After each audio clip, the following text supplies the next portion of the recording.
शिक्षा बिहार की एक बहुत बड़ी समस्या रही है तब भी और अब भी। सरकारें बदलती है, बदली जाएंगी, लेकिन शिक्षा पे जो ध्यान देता है वो देश और दुनिया के बदलने की कुवत रखता है।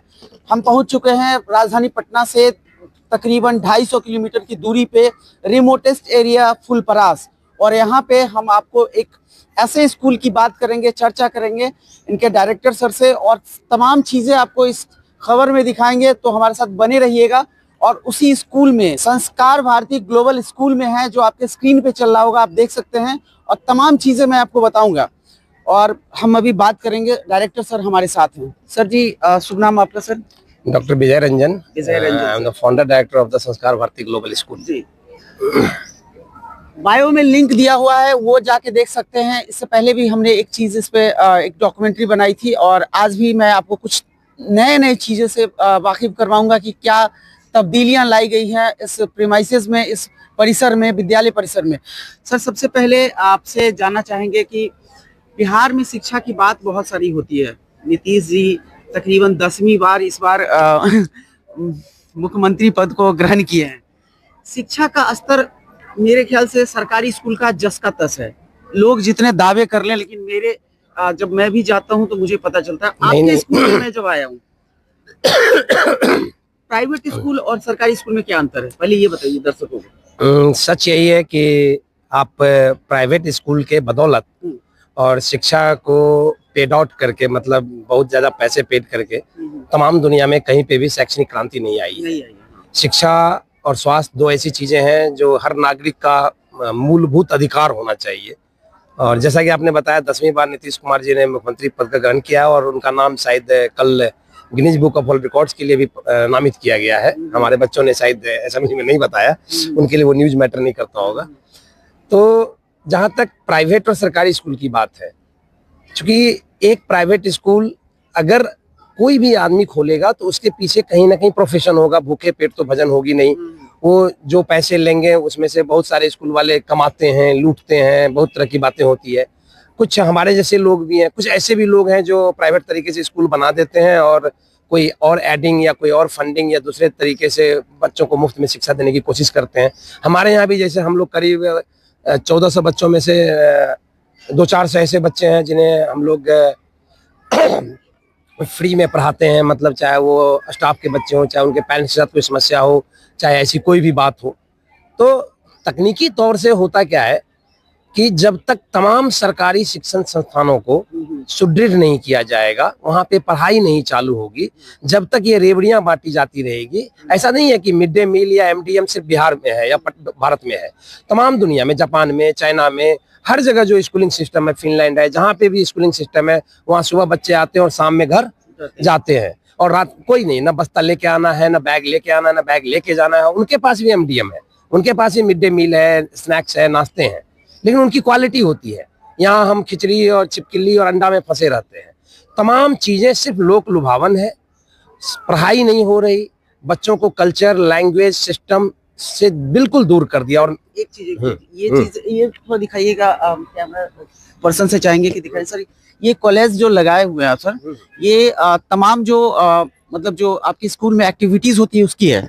हाँ। और रिसेंटली कौन सी एक्टिविटीज होने वाली है आपके स्कूल में? अभी हमारे यहाँ जैसे ये फाउंडर्स डे कार्निवल का एक फोटो लगा हुआ है। ये ऊपर आप जो न्यूज देख रहे हैं, बाल कलाकारों ने देश के विभिन्न भागों की लोक परंपराओं का परिधान पहन किया, रैंप वॉक, डांस की प्रस्तुति पर झूमे दर्शक। तो अभी हमारा फाउंडर्स डे मनाया जाने वाला है 17वां। उसके अलावा अगर आपने अच्छा किया जो आप मुझे यहाँ तक लेके आ गए। अगर यहाँ आप एक चीज देखेंगे, interstate culture exchange programme के तहत 16 नवंबर को सिलवासा जाएंगे स्कूली बच्चे। हमारे बच्चे यहाँ से सिलवासा, गोवा, बम्बई वहाँ जाया करते हैं। आप अगर वहाँ देखेंगे तो शिक्षक दिवस की पूर्व संध्या पर संस्कार भारती ग्लोबल स्कूल में रक्तदान शिविर का आयोजन। अगर आप उसी तरीके से देखेंगे, दूसरों को नया जीवन देने के लिए रक्तदान। अगर हम लोग टीचर्स डे मनाते हैं, अगर उसमें हम लोगों का बच्चों ने साइंस एग्जीबिशन किए, अगर आप देखेंगे बड़ी बड़ी प्रदर्शनियां संस्कार भारती के बच्चों ने ली, सफलता वाह। अगर आप इस ये एक डेमो है जो संस्कार भारती ग्लोबल स्कूल सोशल स्तर पर अपने बच्चों के विकास के लिए किन किन चीजों में मतलब मूव करते हैं। जैसे आप एक छोटा सा देखेंगे तो मेरे जैसे लोग वोकल नहीं है, स्कूल से रिलेटेड नहीं है, बट वहाँ लिखा हुआ है गरीबी और अशिक्षा नेताओं एवं व्यवस्थाओं द्वारा रची गई एक सुनियोजित साजिश, डॉक्टर विजय रंजन। और मैं खुलेआम ऐसी बातें बोलता हूँ, तो इसलिए बोलता हूँ चूंकि ऐसा है। आपके स्कूल में मैंने देखा कि डिसिप्लिन एक मतलब अदर ही वे में है, मतलब एक ऑरा ही अलग है। मतलब आपके होते या ना होने का कोई फर्क नहीं पड़ता है, ऐसा क्यों? मतलब ये दहशत है कि डिसिप्लिन का एक अलग मतलब। नहीं नहीं नहीं नहीं नहीं, दहशत तो होती है, बिना भय प्रीत होई ना प्रीत, बट दहशत होनी चाहिए। अलग बात है कि सोसाइटी, पेरेंटिंग और ऊपर बैठे हुए लोग बच्चों को तनाव न दें, बचपन बचाओ अभियान के तहत लगे होते हैं।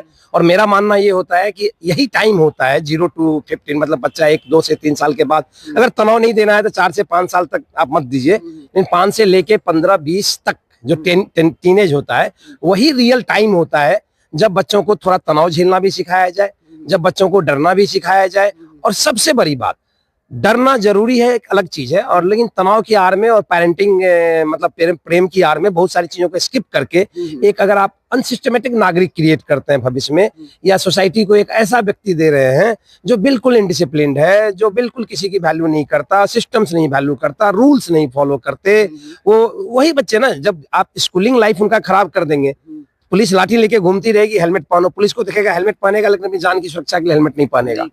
तो ये बहुत जरूरी है। और हमारे यहाँ जहां तक बात है कि वो दहशत है या सिस्टम, एक्चुअली हमारी पूरी टीम सुबह से लेके शाम तक, मतलब और ऑल नाइट जो हॉस्टल बोर्डिंग स्टूडेंट्स हैं, ऑलवेज हमारा पहली प्रायोरिटी होती है डिसिप्लिन, दूसरी प्रायोरिटी होती है लैंग्वेज, तीसरी प्रायोरिटी होती है एकेडमिक एक्सेलेंसी।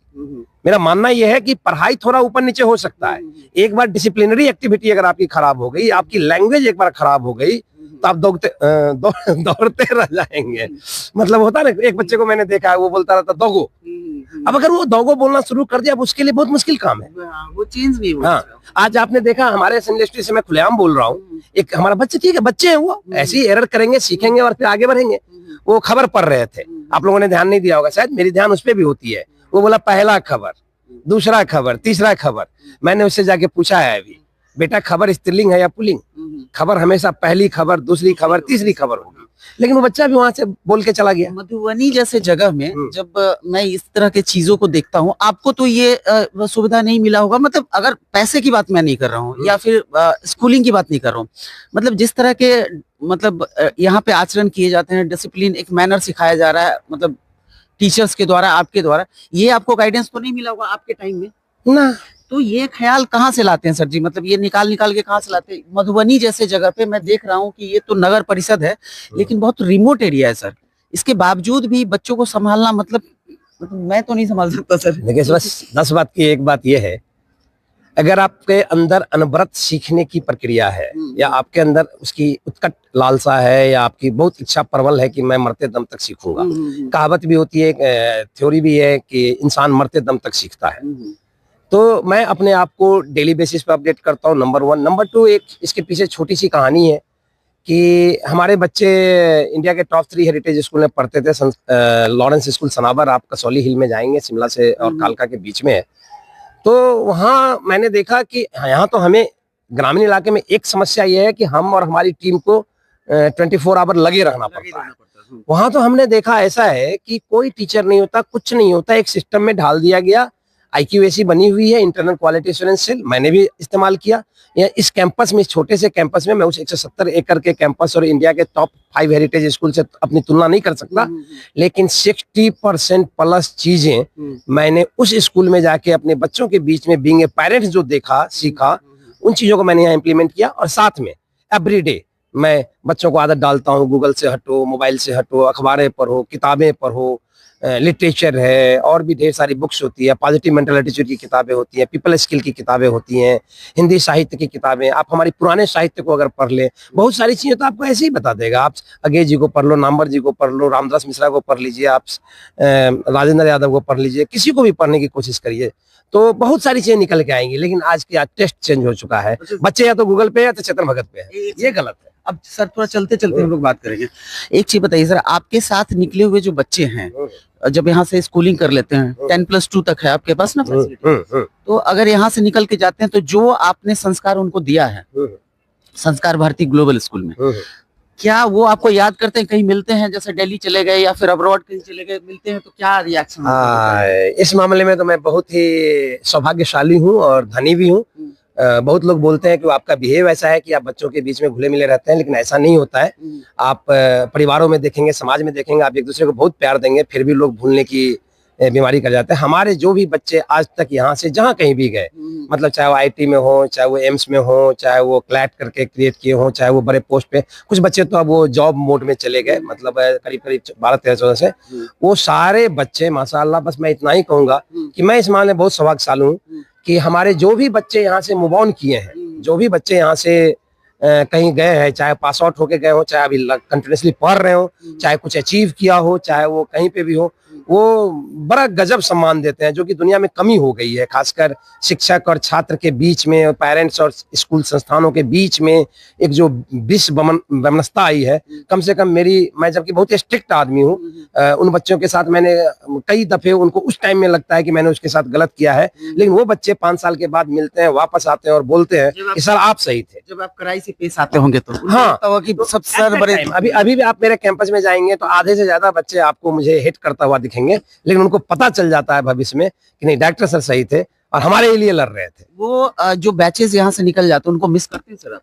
मैं तो अभी जैसे अभी फाउंडर्स होने वाला है, मैं सारे ओल्ड संस्कारियंस को, मतलब हमारे यहाँ उनका नाम ओएस ओल्ड, मतलब सारे एलुमनीज को हम लोग कॉल करते हैं, जो उपलब्ध होते हैं या जिनका कोई हैम्पर नहीं होता है उनकी पढ़ाई या उनका कोई भी प्रैक्टिस या तैयारी, तो फिर वो लोग अमूमन हमारे अभी आएंगे तो उस दिन आपको ढेर सारे बच्चे मिलेंगे जो जितना दूरी समझ। एक्चुअली क्या है ना, मान लो आप वो पटना में बैठा है, या वो दिल्ली में है, या वो पटना एम्स में है, या वो आईआईटी धनबाद में है, तो वहां से वो ओएस के लिए अभी बच्चे मूव नहीं कर रहे, उतना प्रेम अभी उनके पास नहीं, क्योंकि उनका अभी करियर है।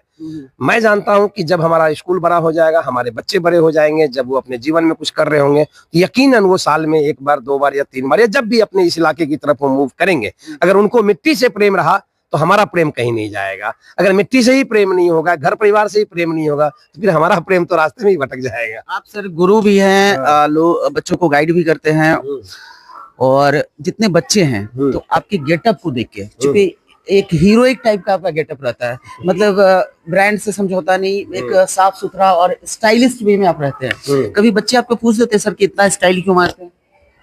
नहीं, क्योंकि मैं इस तरह के सवाल आते हैं? नहीं आया अभी तक। हो सकता है मनी मन ऐसा सोचते हो, जो थोड़े बहुत 2-5% नेगेटिव बच्चे होते हैं, उनके दिमाग में ये बातें होती होंगी, लेकिन अमूमन चूंकि मैं उन्हें भी उतने ही अपडेटेड रहने के लिए प्रेरित करता हूँ। मैं सबको बोलता हूँ कि जिंदगी दोबारा नहीं मिलती है, जो भी हो अच्छे से उठो, अच्छे से बैठो, अच्छे से पहनो, आपके चेहरे पे नफासत दिखनी चाहिए, भले ही भगवान ने आपको जो भी दिया हो, एवरीथिंग। जूते, हम लोग तो वो जूतों के सोल की गंदगी पे भी हमारा ऑब्जेक्शन होता है।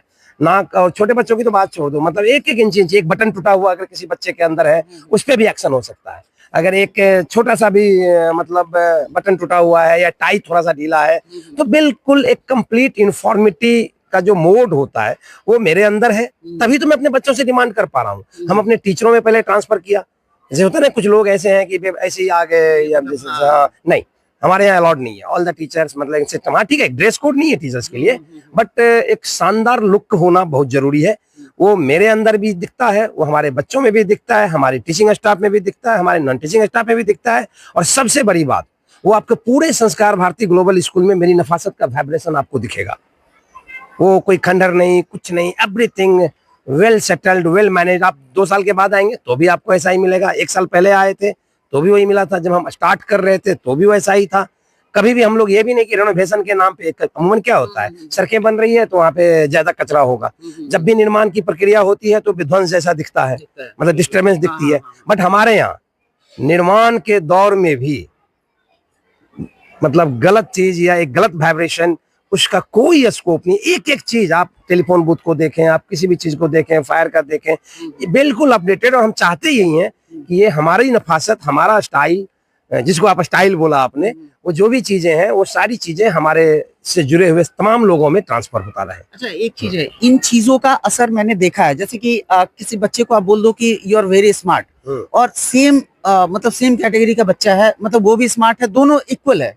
एक बच्चे को आपने स्मार्ट बोला, दूसरे को नल बोला या डल बोल दिया, तो इन चीजों का साइकोलॉजिकल असर होता है सर? हाँ बिल्कुल होता है ना सर। एक्चुअली बच्चों को तो नल डल बोलना ही नहीं चाहिए। अगर कुछ बच्चे ऐसे होते हैं जिनको मजबूरी में हमें डांटना पड़ता है या बहुत जोर से फटकारना पड़ता है कि व्हाट इज दिस, या ये क्या तरीका है, वो है। कुछ बच्चे ऐसे हैं चूंकि बिना डांट के सुनेंगे नहीं। नहीं, वो बिना डांट के सुनेंगे नहीं, और उसके पीछे वही 2-3 रीजन है। थोड़ा सा पेरेंट्स आजकल ज्यादा प्यार बरसा रहे हैं। पेरेंट्स हमारे भी हमें प्यार करते थे, और थोड़ा सा ये जो मोबाइल की जो संगत हुई है, छोटे छोटे बच्चों की मोबाइल से जो दोस्ती हुई है ना, वो थोड़ा सा उसके बिहेवियरियल चेंज पे, मतलब, और पूरा विश्व परेशान है इसको लेके कि बच्चे इतने आक्रामक क्यों होते जा रहे हैं।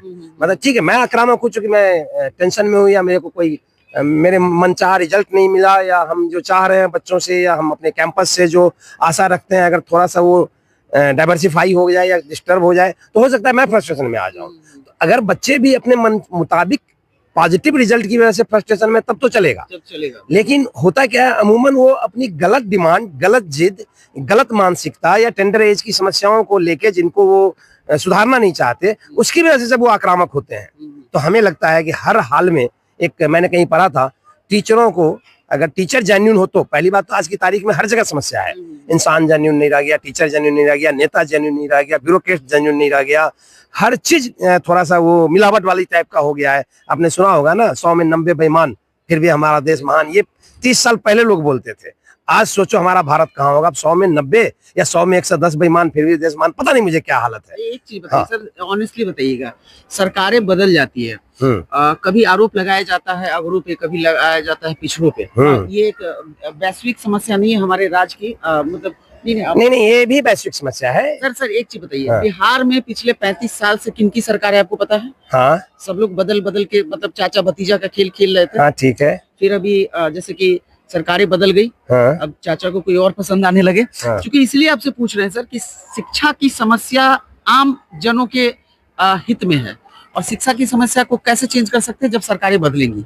अब सरकारें तो बदल रही है सर, 2-2 मोड के सरकार, 3-3 मोड के सरकार आ गए, लेकिन कहाँ शिक्षा की वही बात है सर। चाहत नहीं है। हम लोग अभी स्कूलिंग के सेंस में है, लेकिन स्कूल समाज का एक हिस्सा है, और अगर किसी स्कूल, किसी कॉलेज, किसी इंस्टीट्यूट से कहीं से भी ये आवाज उठती है कि समाज का परिवर्तन जरूरी है, तो मेरा मानना ये है ना कि सरकारें चाहती ही नहीं है। मैंने बोला ना, वो अभी मैंने पढ़ के दिखाया कि वो सुनियोजित साजिश है। नेता, सरकार, कोई भी नहीं चाहता कि वेल एडुकेटेड पीपल हो इंडिया में। जिस भी कंट्री में ऐसा लोग सोचते हैं। अभी मैं जर्मनी के एजुकेशन सिस्टम के बारे में पढ़ रहा था, बोला कि 1873 में वहां का राजा फ्रेडरिक II ने, उस टाइम में राजा, not the democratic country, not the republic, या ये उस टाइप से नहीं, उस टाइम में 1873 में उसके राजा ने एक रूल बनाया था कि 8 साल के सारे बच्चों को शिक्षा मिलनी जरूरी है। आप यहाँ RT ले आते हैं, आप NEP ले आते हैं, आप बोलते हैं न्यू एजुकेशन पॉलिसी है। अब बताओ डिग्री क्या होगा? आप 10,000 रुपए दे रहे हैं, 20,000 दे रहे हैं, 50,000 दे रहे हैं, आप बहुत सारी चीजें उनको दे रहे हैं। आप बोल रहे हैं ना कि आप, हम उसको 20,000 ये प्रोत्साहन राशि दे रहे हैं, 50,000 ये दे रहे हैं, बच्चे डिग्रियों के लिए लड़ाई लड़ रहे हैं। भैया उन डिग्रियों से तो होगा नहीं, आप लाइफ स्किल तो सिखा नहीं रहे। आपके स्कूलों में, हमारे स्कूलों में तो हम लोग लाइफ स्किल की बात करते हैं, म्यूजिक की बात करते हैं, डांस की बात करते हैं, स्पोर्ट्स की बात करते हैं, डिबेट की बात करते हैं। मेरा बस चले तो मैं 6 घंटा अगर स्कूलिंग करता हूँ, 3 घंटा पढ़ाऊं और 3 घंटा बच्चों को स्किल की तरफ मूव करूं। बाकी जगहों पे क्या हो रहा है? एक चीज सर, सरकारें ऐसा क्यों नहीं करती कि आप लोग जैसे जो इस तरह के संस्कार भारती ग्लोबल स्कूल जैसे फुलपरास जैसे जगह पे है, इतना बढ़िया आप लोग, मतलब मैंने देखा है घूम घूम का, कोना कोना खाना भी खाया है, मतलब मेस से लेके एवरीथिंग, बाथरूम भी, टॉयलेट भी यूज किया है। सरकारें ऐसा क्यों नहीं करती है कि जब प्राइवेट स्कूल इतना अच्छा काम कर रहा है, तो जो सरकारी बच्चे हैं उनमें से 50% बच्चों को, जो बहुत पढ़ने में तेज है, जिनका मन लगता है, उनको प्राइवेट में शिफ्ट करे और एक फंड की व्यवस्था करे, जो आप लोग जैसे जो डायरेक्टर हैं उनको फंड प्रोवाइड किया जाए कि वो बच्चे शिफ्ट होके आपके स्कूल में आ जाए और उनमें तब्दीली आए। ऐसा वो नहीं करती है। ऐसा वो नहीं करेंगे। क्यों नहीं करेंगे? वो उलझे हुए हैं, वो बंदर बाट चल रहा होता है। हाँ, आपने अभी चुनाव देखा होगा, हम 35 साल की बात करते हैं, हम 20 साल की बात करते हैं। मेरे हिसाब से एक इंसान को अगर 5 साल का मौका मिलता है ना, तो 5 साल काफी होता है। एक ब्यूरोक्रेट्स, एक डेमोक्रेट्स, या एक स्कूल डायरेक्टर, या एक टीचर, या एक इंसान अगर 5 साल एक्टिवली अपना काम कर रहा है, तो अपने घर का सीन बदल सकता है, वो अपना माहौल बदल सकता है, अपने समाज को बदलाव दे सकता है। हम अपने, जैसे मैंने अपने स्कूल को बदल दिया। क्या सारे प्राइवेट स्कूल इस तरीके से थोड़े हैं? वो भी कब जब 1,000-2,000 रुपया महीना, मतलब बिल्कुल लो कॉस्ट हाई रिटर्न। इतना कम पैसा? हाँ, लो कॉस्ट हाई रिटर्न। बाकी जहां तक सरकार की बात कर रहे हैं कि प्राइवेट स्कूल को थोड़ी सी फंडिंग देके दूसरे जगहों से तीसरे जगहों से ऐसे बच्चों को चिन्हित करके ब्रिलियंट है या तेज है वो करना, हम तो कह रहे हैं कि जिस तरीके से मैं बात करता हूं, जिस तरीके से मैं सामाजिक परिवर्तन की बात करता हूं, बीइंग ए सोशल थिंकर, सरकारों को जिस दिन हमारे ऊपर नजर जाएगी ना, तो ये स्कूल कैसे खत्म होगा, इस स्कूल में तालाबंदी कैसे होगी, हो सकता है बिहार सरकार, भारत सरकार इस दिशा में आगे बढ़ जाए। मतलब नहीं, कोई मदद नहीं होती है किसी प्रकार के। हम लोगों के प्राइवेट स्कूल में सरकारी तरफ से कोई मदद नहीं है, उल्टे नियम के नाम पे, कानून के नाम पे, एप्लीकेशन के नाम पे बहुत सारी रुकावटें हैं, बहुत सारा एक्स्ट्रा बर्डन है, बहुत सारे प्रेशर्स होते हैं। वो ठीक है, मैं इग्नोर भी करता हूँ, मैं झेल भी जाता हूँ, बहुत सारे लोग परेशान है, बहुत सारे लोग परेशान है। तो चीजें हैं, चीजों को स्मूथ रखना चाहिए, लेकिन इस देश में नियम और रूल्स के नाम पे इतना उलझा के रखा जाता है लोगों को कि आप डेवलपमेंट की बातें सोच ही नहीं सकते। मतलब जो सोच भी रहा है वो भी बैकफुट पे चला जाएगा। हाँ, चला जाता है। क्यों भाई, क्यों पंगा लेना, क्यों पंगा लेना, समाज को बदलो भी और टेंशन। अमूमन स्कूल वाले क्या सोचेंगे, कोई भी प्रोफेशन वाले क्या सोचेंगे कि अगर जब इतने पैसे आ ही रहे हैं या इतने पैसे दे ही रहे हैं तो चल यार शांति से कमाएंगे, जरूरत पड़ेगी तो 1-2 लाख घूस दे के निकल जाएंगे। मतलब हालात ये हो गई है ना कि भ्रष्टाचार और शिक्षा, गरीबी, अराजकता और जो बड़े लोग हैं जिनके हाथों में कमान है, उनके द्वारा अपने नियमों को तोड़ मरोड़ कर अपने हिसाब से एक कॉकस की फौज खड़ा करने की एक बहुत बुरी बीमारी लग गई है भारत में। तमाम चीजों पे हमने चर्चा की। बाद बाकी जो इस खबर में देखिए, जो हमने सर से, विजय रंजन सर से बात की, संस्कार भारती ग्लोबल स्कूल के फाउंडर हैं और डायरेक्टर हैं। और दूसरी बात है कि इस स्कूल में जब आप आएंगे, अपने बच्चे को भेजेंगे, हॉस्टल की बेहतरीन फैसिलिटी है, गर्ल्स हो चाहे बॉयज है, सेपरेट, प्लेग्राउंड भी सेपरेट है। शाम में जब मैं यहाँ पे घूम रहा था तो लाइटें जल रही थी, बच्चे खेल रहे थे, और एक तरफ लड़कियां थी और दूसरी तरफ बॉयज थे। और डिसिप्लिन इस कदर था कि बॉयज की मजाल नहीं है कि वो उस तरफ चले जाएं, या लड़कियों की मजाल नहीं कि वो इस तरफ चले जाए। सब लोग अपने कामों में मशगूल थे। और सर को मैं याद कर रहा था, उस समय, उस वक्त सर नहीं थे और निकले थे, और सर भी बहुत देर तक खेले हैं। और सारे विजुअल्स जो आप देख रहे होंगे, ये सारे हमने कलेक्ट किए हैं। और फुलपरास जैसे जगह पे इस तरह के जन्नत, मतलब विद्या का, इसको जन्नत कह सकते हैं, स्वर्ग कह सकते हैं। और अगर आपको बता भी सकते हैं, अपने फीडबैक बताइए कि आपके लिए किस तरह की स्कूलिंग की व्यवस्था बिहार में होनी चाहिए। और इस स्कूल में एक बार आप जरूर आके देख सकते हैं, हमारे नजरों से आप देखिए और खुद भी आके यहाँ पे फील कर सकते हैं। दोनों बातों में बहुत सारी अंतर होगी। तो बने रहिए, अपने विचार में साझा कीजिएगा।